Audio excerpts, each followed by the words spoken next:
Welcome to Soul Talk 101, a series of mini lessons to teach you the language of the unconscious through bite-sized nuggets of information and hands-on activities. My name is Dr. Deborah Lukovich, and I'm a depth psychology coach, which means my expertise is the study of the unconscious. I'm kind of between a therapist and a coach. Don't forget to like this video and subscribe to my channel so more people can benefit by this kind of content. So let's get started. I've been doing a lot of inner child work with clients lately, so I thought I'd focus on that for this lesson. Whether you're stuck or not, doing inner child work always brings new insights. For me, it's not about re-experiencing painful memories, rather it's more about reaching back and grabbing or integrating something that can help you get unstuck or move forward on a path that isn't clear yet. Remember, your unconscious is also the place where forgotten desires and potentials are hiding, waiting to be remembered and expressed at just the right time in your life. Here's one scenario where doing inner child work can be helpful. Times of transition often unleash buried pieces of you that quickly fill in the gap left by shedding something old, like a relationship or a career. You might not know what those pieces are, just that there are mysterious forces making you do things you don't usually do. That old thing might show up as an affair or being swept up in a relationship that makes no sense. It might be an uncontrollable urge to quit your high-paying job without having a new one to take its place. Or it might just feel like overwhelming anxiety, sadness, or angst about your life or an upcoming birthday. The moment I stopped trying to make myself responsible for fixing my marriage and began focusing on exploring my inner world, there were emotions and urges that felt like they were escaping from prison. I started playing beach volleyball at 48. I relished in my skill development. I would burst out in cartwheels on the court, and I loved my growing muscles, which were showing as the extra weight gain from stress started melting. One night, I found myself at a new favorite bar, which was a couple blocks from where my soon-to-be ex and I had lived in our 20s. Oddly, it was also a couple blocks from where the younger man lived, who had recently unleashed sexual desire that had been buried in me. I know this sounds weird, but the bar owner and I would sometimes draw. He was an artist, and he loved it that I was a willing partner. That night, I uncomfortably stared at the paper, took a sip of wine, and then another sip, and then I started drawing lines from the center of the page to the end of it. It was like I was in a trance as I continued drawing lines all the way around the page with pastel crayons. When I finished and stepped back, my eyes grew wide when I noticed the space in the middle happened to take the shape of a heart. It was so clear. I knew that it mattered, so I outlined it, and with intensity I colored it in with shades of pink and red. Then the tears came. I had found my forgotten inner child. Immediately, I remembered the school photo of the little 6-year-old girl with 4 missing front teeth, long hair that was pulled back, bangs, and wearing a red dress.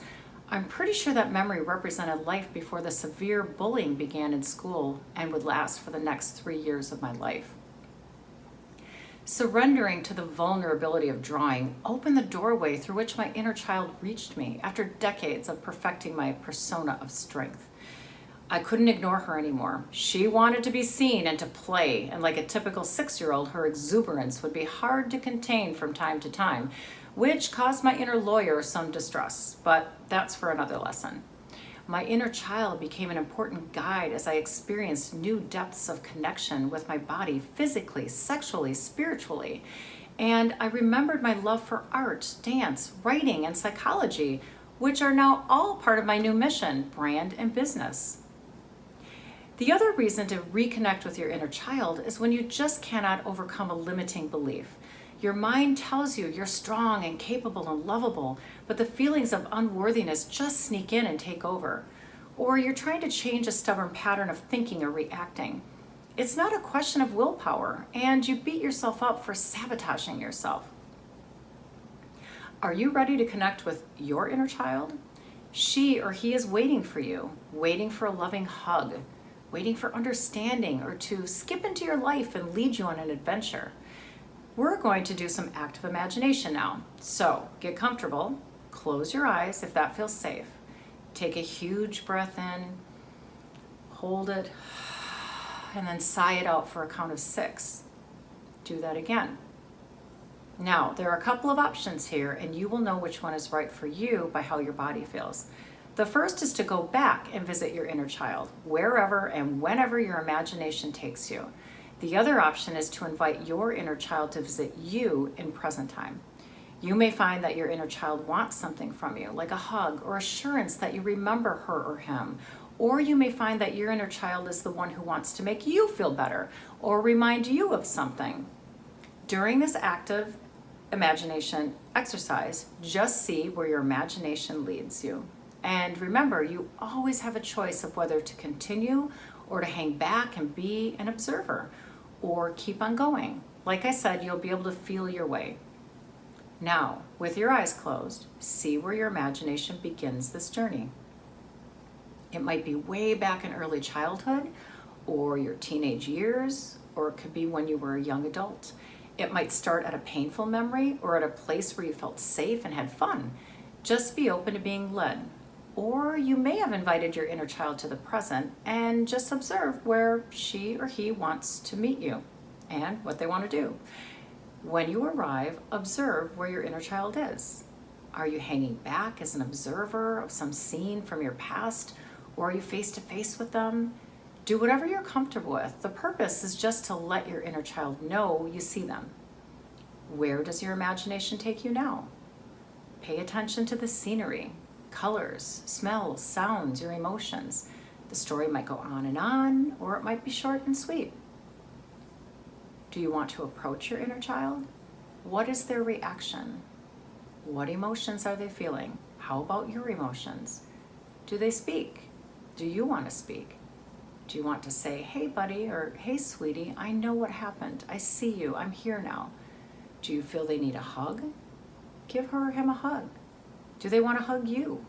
If you're in the present, do they want to play or get a tour of the home or go to the park? Do the two of you want to talk, play, or just sit on the couch or some swings?